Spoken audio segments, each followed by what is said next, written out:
Hello, welcome to my garden. I'm going to read you some of chapter 4, In Touch with Nature, the Human-Nature Relationship, from Harriet Gross's book, The Psychology of Gardening. If there's a ping once in a while, I'm really sorry, but I'm going to try to plow through the ping. Sometimes there's cars. Interesting. Being away in a totally different world of the garden is about contact with nature. Evolutionary theory proposed that humans have an instinctive, innate tendency they are not consciously aware of that prompts them to respond positively to nature and living things in nearby and wild settings. According to the theory, therefore, the perceived value of nature may relate to innate human preferences. Gardens and allotments. So in England, when you have like a community garden, it's called a plot in a community garden. It's called an allotment. Are a personalized version of nearby nature, reflecting their owner's identity, experience,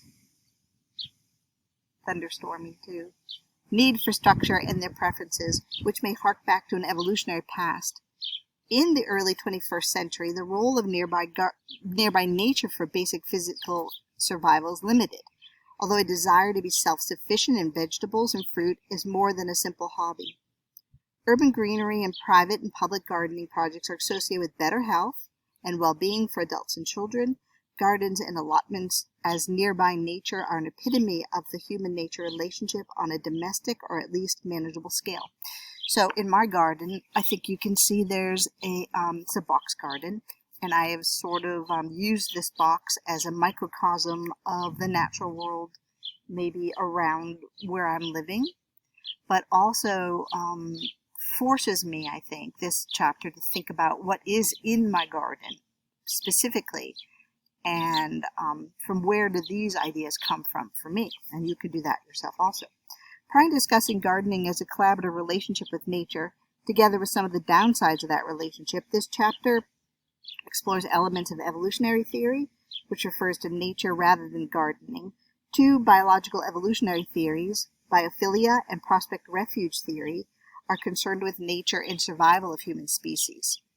Psychological approaches also attempt to explain people's tendency to respond positively to nature and their preferences for particular types of natural settings. These are based on processing of visual information, specifically fractals and perceptual fluency, whereas the concept of affordance looks at how the spatial environment can determine behavior. Finally, this section considers whether landscape preferences are passed on through culture. The chapter continues by illustrating the relationship with nature through gardeners' own experiences and discusses the emotional benefits and challenges of working with nature. So I'm going to skip down to this section called Biophilia Hypothesis. Attention restoration theory and stress reduction theory referred to biophilia as an explanation for restorative recovery and instaurative mood energizing. The biophilia hypothesis proposes an instinctive bond between humans and other living organisms, including plants and animals. It says that humans have been predisposed to seek out and approach elements of nature or particular environments, particularly grasslands, that would support their own survival by providing food and security. Survival was a process of trial and error, which involved both approach and avoidance. The opposite of biophilia is biophobia, a predisposition to avoid or to be afraid of certain natural settings or elements. So, she'll explain. Evidence for biophilia is stronger than biophobia is stronger than biophilia, presumably because failure to learn to avoid dangerous plants, animals, or places reduce survival rates at a stroke. However, an adaptive response of liking or approaching particular settings may have facilitated something like physical recovery or mental restoration. In a harsh environment, this could have indirectly contributed to the maintenance of higher order cognitive functioning and improved learning. The idea of an innate bond between humans and nature explains some positive effects of natural settings and gardens, as well as connectedness to natural and environmental behavior. However, nature and natural settings are not always preferred. They can be actively disliked and avoided. And nature is not always restorative. So the process by which the innate preference for natural settings emerges is not easily articulated. So, I mean, nature is not always restorative. A hurricane doesn't seem to restore us in ways. It can be destructive, in other words. Some preferred settings are likely to be psychologically or culturally determined as by survival value. For instance, familiar settings are chosen more often. People with higher need for structure prefer agrarian to wildlife landscapes. And you can think of this yourself when you think of a nature vacation. How structured, should you like a botanical garden, or do you like literally just walking and camping on a path through the woods in wilderness areas? And environments are more likely to be motivating if they coincide with people's own identity. So are you a person that identifies with being rural or being urban? I will read one more.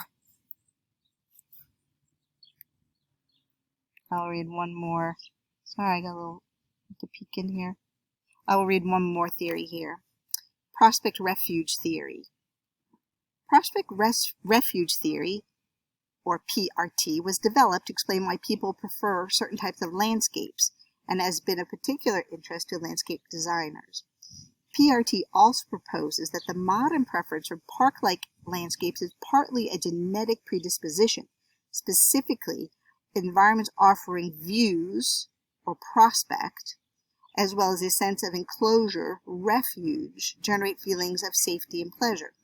So, I don't know if you've been to the Grand Canyon, but if you go to the Grand Canyon, you have often, like, they have these really big lodges built out of stone that feel so secure, and you can sit in the patio with almost your back up to something so secure, looking out at this immensity, which is the Grand Canyon.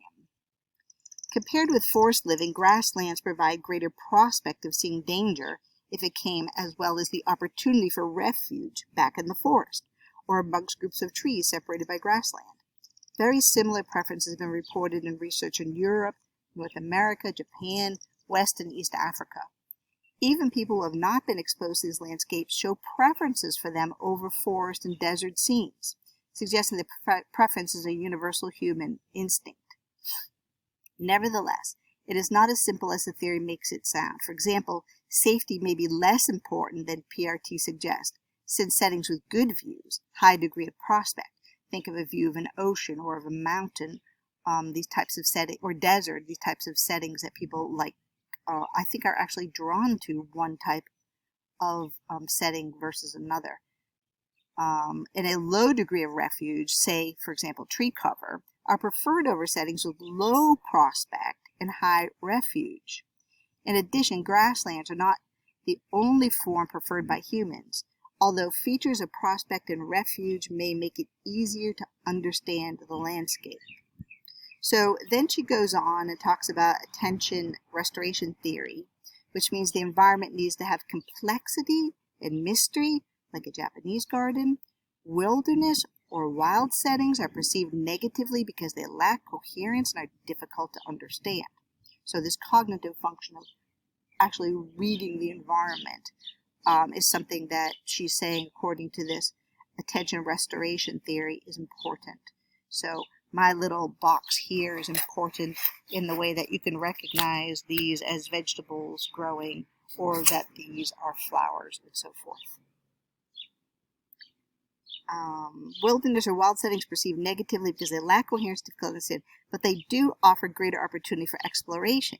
More managed rural settings are relatively easily understood, but have less to explore. So when you are thinking about your work here and your own gardens, perhaps that you're planted, or as you're growing your seed and you're listening to me talk about this, you can start to get a better idea about the relationship of yourself to these environments. It's really quite interesting when you start thinking about it. Maybe you've had family fights, so to speak, over where one should be for vacation. All right, I'm going to stop here so that you have plenty of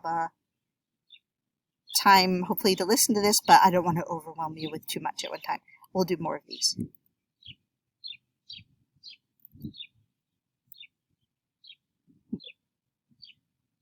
Trying to turn this off. Come on, be a friend.